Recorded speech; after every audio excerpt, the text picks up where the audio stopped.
I'm also really delighted actually to be introducing Professor Banji Akintoye.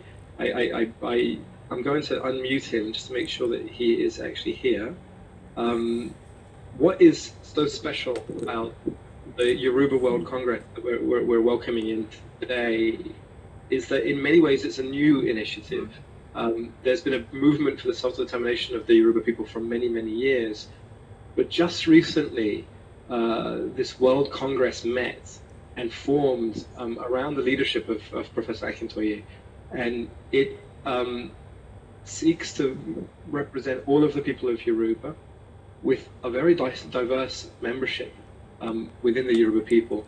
And for us, it's just wonderful to see a movement being developed like the World Yoruba Congress under the leadership of Professor Akintoye, who is really a very well regarded and highly known person within his community. And so I'm just delighted to have you join us and to join the UNPO. So the floor is over to you, sir.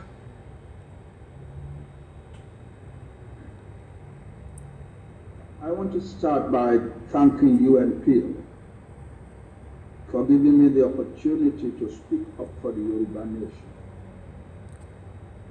Today, we, the Yoruba nation, will also call ourselves the Oduduwa nation. When in 1914 the British amalgamated the Yoruba indigenous nation with other nations to form the country called Nigeria, the Yoruba nation was the largest single nationality in the new country and already had more than 1,000 years of formal civilization building in Black Africa.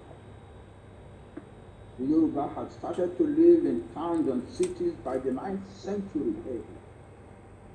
By the time that the first European explorers came to the coast of West Africa in the 15th century, Yoruba land was already a copious